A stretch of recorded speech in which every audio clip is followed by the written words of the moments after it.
China आज दुनिया के पावरफुल तरीन मुल्कों में से एक है, लेकिन इमेजिन कीजिए कि सिर्फ 40 साल पहले ये एक ऐसा मुल्क था जहां लोग दरख्तों की छाल खाने पर मजबूर थे। और आज ये दुनिया की सबसे बड़ी फैक्ट्रीज को चला रहा है। एक ऐसा मुआशरा था जहां गुर्बत, भूख और खाना जंगी ने नस्लों को तोड़कर रख दिया था। आज ये आर्टिफिशियल इंटेलिजेंस, स्पेस टेक्नोलॉजी और ग्लोबल ट्रेड में दुनिया को चैलेंज कर रहा है। सिर्फ 40 साल पहले चाइना की 90% आबादी एक्सट्रीम पॉवर्टी में जिंदगी गुजार रही थी। गांव अंधेरों में डूबे हुए थे, लोग फेमाइन से मर रहे थे और दुनिया चाइना को एक फेल्ड सोसाइटी समझती थी। लेकिन फिर कुछ बदला, बहुत खामोशी से, बहुत डिसिप्लिन के साथ। एक पूरी कौम ने अपने आप को दोबारा बिल्ड करना शुरू किया। खेतों से फैक्ट्रीज तक, बाइसिकल से बुलेट ट्रेन्स तक और स्टारवेशन से सुपर पावर बनने तक का ये सफर शायद मॉडर्न हिस्ट्री का सबसे अनबिलीवेबल राइज है। तो आखिर ऐसा क्या हुआ कि एक टूटा हुआ मुल्क दुनिया की दूसरी बड़ी इकोनॉमी बन गया है और आज इस मुल्क का पॉवर्टी रेट 1% से भी कम है। और सिर्फ साल 1976 में जब ये दुनिया की कुल जीडीपी का 2% था, आज बढ़कर 18% है और आज हम इसको हर तरह से एक सुपर पावर कह सकते हैं।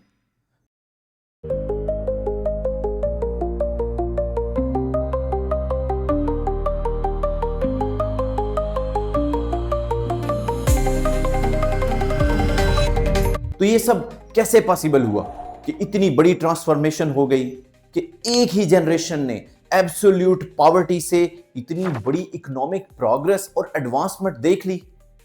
इस सब को डिटेल से डिस्कस करते हैं आज की इस वीडियो में।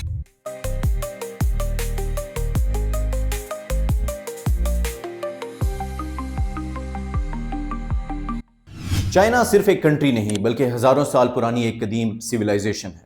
येलो रिवर के किनारों से जन्म लेने वाली इस सिविलाइजेशन का शुमार दुनिया की ओल्डेस्ट सिविलाइजेशंस में होता है, जहां से पेपर, सिल्क, गन पाउडर और सेंट्रलाइज्ड गवर्नेंस जैसे कंसेप्ट्स ने जन्म लिया। हान, तांग, सोंग और मिंग डायनेस्टी के दौर में जहां चाइना ट्रेड, एजुकेशन और अपनी मिलिट्री प्रोवेस की वजह से दुनिया का ग्लोबल सेंटर बन गया, वहीं सिल्क रूट के जरिए इसका इन्फ्लुएंस एशिया और यूरोप तक भी फैल गया। लेकिन फिर दुनिया में ग्लोबल पावर शिफ्ट आता है।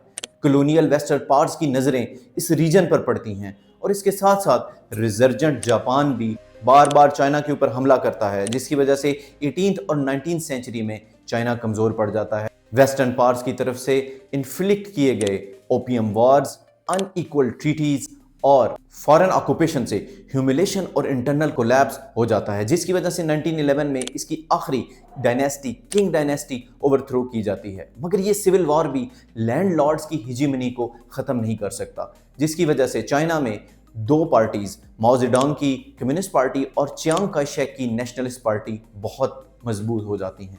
1930s में जापान के मजीद हमलों में हुक्मरान नेशनलिस्ट पार्टी कमज़ोर हो जाती है, तो माओ की कम्युनिस्ट पार्टी को अपनी सोशलिस्ट और एंटी एलीट आइडियोलॉजी की वजह से किसानों में बहुत मकबूलियत मिल जाती है। 1934 के लॉन्ग मार्च से शुरू होने वाले माओ की मकबूलियत, जिसमें इक्वालिटी, लैंड रिफॉर्म्स और सोशल जस्टिस जैसे वादे उसको और ज़्यादा मजबूत बनाते हैं और आखिरकार 1 अक्टूबर 1999 को Mao Zedong People's Republic of China के क़याम का ऐलान कर देते हैं और चियांग काई शेक नेबरहुड में मौजूद जजीरे ताइवान में पनाह ले लेते हैं। और यही वो मॉडर्न चाइना है जिसकी आज हम बात करेंगे।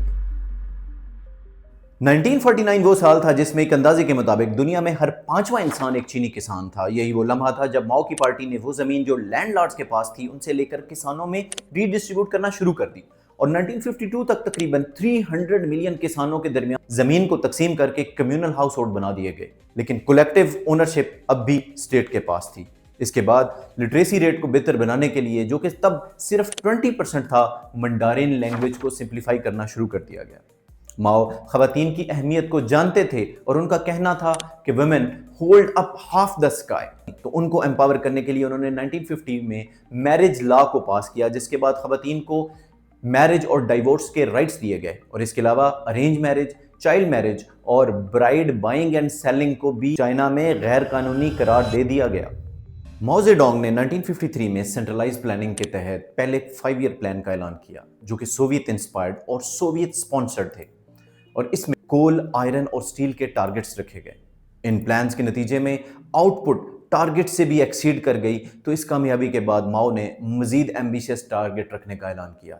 इसलिए 1958 में माओ गवर्नमेंट ने ग्रेट लीप फॉरवर्ड का ऐलान किया। तब तक कम्युनिस्ट पार्टी बहुत स्ट्रांग हो चुकी थी, इस वजह से एग्रीकल्चर कम्यून्स में मौजूद किसानों से सारी आउटपुट ले ली जाती थी और उनको इसके बदले में राशन दे दिया जाता था।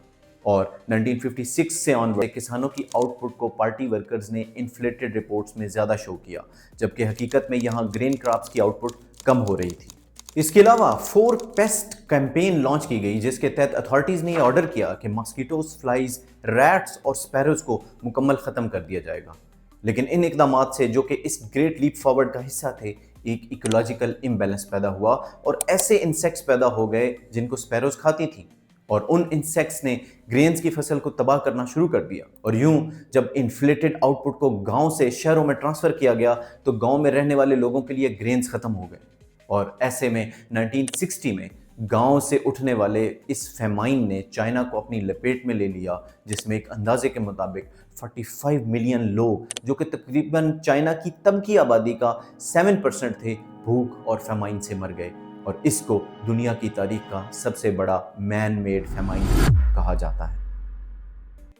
इब्तदाई तौर पर चाइनीज़ गवर्नमेंट ने इस फेमाइन को नेचुरल डिज़ास्टर कहा, लेकिन उनके मुखालिफ चियांग काई शेक तक जब ये खबर पहुंची, तो उन्होंने न सिर्फ फेमाइन से मुतासरा इलाकों में खुराक को एयरलिफ्ट करना शुरू कर दिया, बल्कि ताइवान में अपनी पब्लिक रैलीज में इसका इजहार भी किया।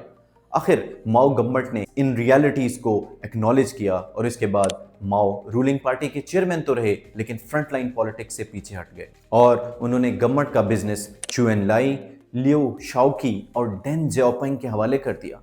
1976 में चू एनलाई और चेयरमैन माओ की डेथ के बाद डेन जियाओपिंग आहिस्ता आहिस्ता अपनी पार्टी में ऊपर आते हैं। वो अपनी पार्टी के तीसरे सीनियर मेंबर होते हैं, लेकिन उनको पार्टी की मुकम्मल सपोर्ट हासिल होती है, जिसकी वजह से 1978 में वो पीपल्स रिपब्लिक ऑफ चाइना के लीडर बन जाते हैं। और फिर वो ऐसे रिफॉर्म्स एनेक्ट करते हैं कि जिनके नताइज चीनी तारीख में आज तक अनप्रेसिडेंटेड समझे जाते हैं।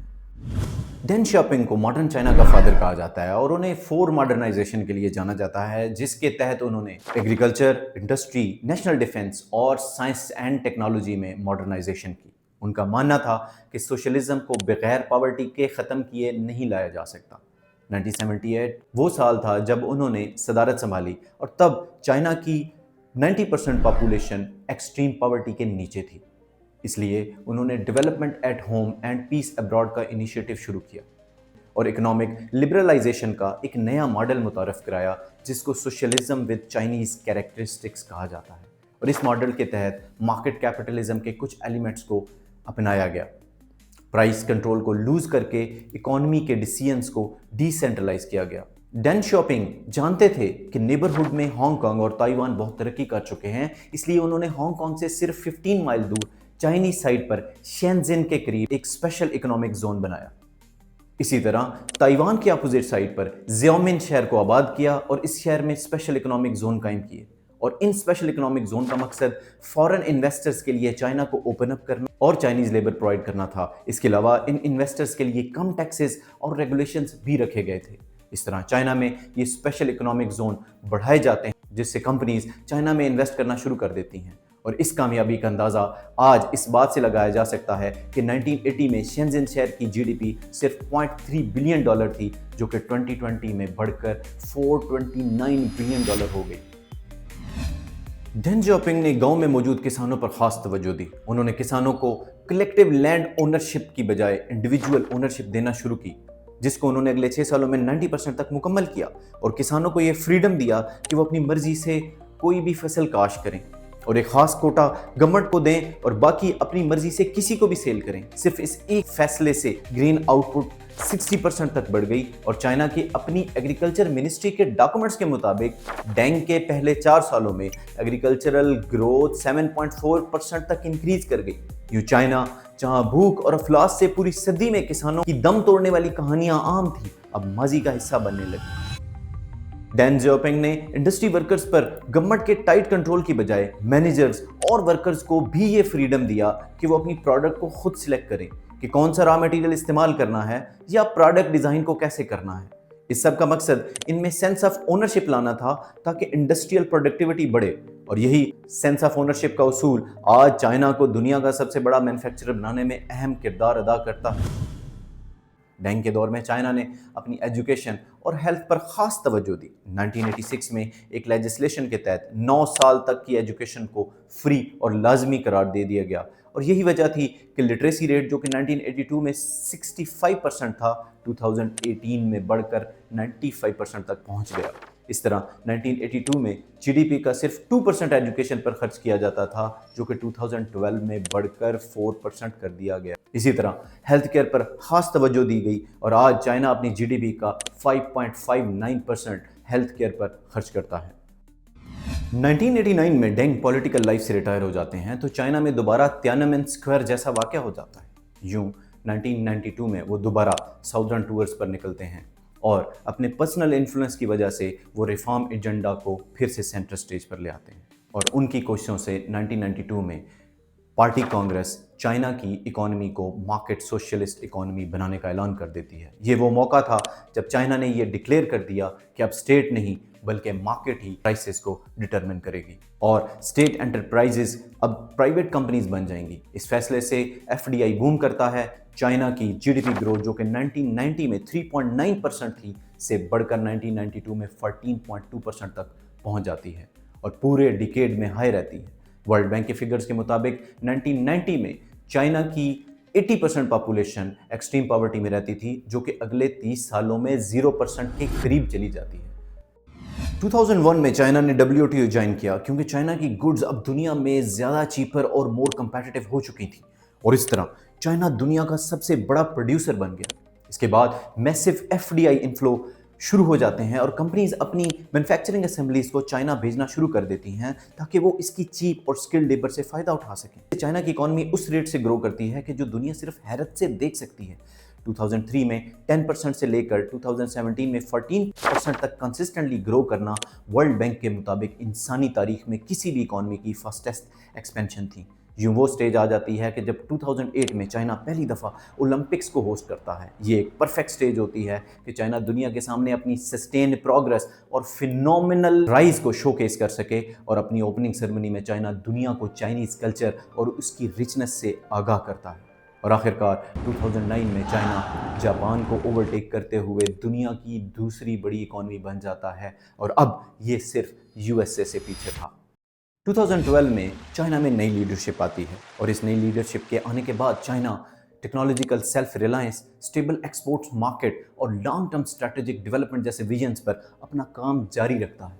और आज चाइना $21 ट्रिलियन की इकॉनमी है, जबकि यूएसए $31 ट्रिलियन की इकॉनमी है। और अगर इसी रफ्तार से चाइना ने ग्रो किया तो गोल्डमैन सैशेस, OECD और द इकोनॉमिस्ट के एस्टिमेट्स के मुताबिक अगले 15 से 20 सालों में चाइना यूएसए को सरपास कर जाएगा। क्या ऐसा मुमकिन होता है या नहीं, ये तो फोरकास्ट हैं, लेकिन आज बीजिंग स्ट्रेंथ को स्ट्रेंथ से मैच कर सकता है। कॉन्फ्लिक्ट सिचुएशन में चाइना अपने रेयर अर्थ मिनरल्स डोमिनेंस, अपनी सप्लाई चेन कंट्रोल और अपने ह्यूज मैन्युफैक्चरिंग स्केल जैसे लीवरेजेस को इस्तेमाल करता है। और रिसेंटली हमने देखा कि यूएसए की कंटेनमेंट ऑफ चाइना पॉलिसी के जवाब में चाइना ने अपने डोमेस्टिक सेमीकंडक्टर प्रोडक्शंस को बढ़ाया, आर्टिफिशियल इंटेलिजेंस पर तवज्जो दी, इलेक्ट्रिक व्हीकल से दुनिया को मुतारफ कराया, और अपने बेल्ट एंड रोड इनिशिएटिव और अल्टरनेटिव ट्रेड सिस्टम में हेविली इन्वेस्ट करके इस कंटेनमेंट पॉलिसी का जवाब दिया। यूएस प्रेसिडेंट के रीसेंट विजिट में हमने ये देखा कि कैसे दुनिया के पावरफुल तरीन लोग भी ना सिर्फ चाइना के इस इकोनॉमिक मिरेकल को मान रहे हैं, बल्कि वो इसकी इकोनॉमिक प्रोग्रेस से इंप्रेस भी हो रहे हैं। और शायद ये कोल्ड वार दोनों मुल्कों के दरमियान अगली पूरी सदी में जारी रहे, लेकिन चाइना की इस तरक्की ने ये साबित कर दिया है कि चाहे हालात जैसे भी हों, अगर कंसिस्टेंट पॉलिसी के साथ मुख्तलिफ सेक्टर में काम किया जाए तो बहुत बड़ी पॉपुलेशन के साथ भी रिकॉर्ड टाइम में प्रोग्रेस हासिल करना मुमकिन है। मैंने कोशिश की कि चाइना के रिकॉर्ड टाइम में इस इंस्पायरिंग और मैजिकल राइज को आप तक एज अ केस स्टडी पहुंचाऊं। मुझे उम्मीद है कि आपके लिए ये वीडियो यूज़फुल रहेगी। अगर आपको ये वीडियो पसंद आए तो इसको ज़रूर शेयर करें और इस चैनल को सब्सक्राइब कर लें, सो दैट इस तरह की और आने वाली वीडियोस भी आप तक पहुंच सकें। आपका बहुत शुक्रिया।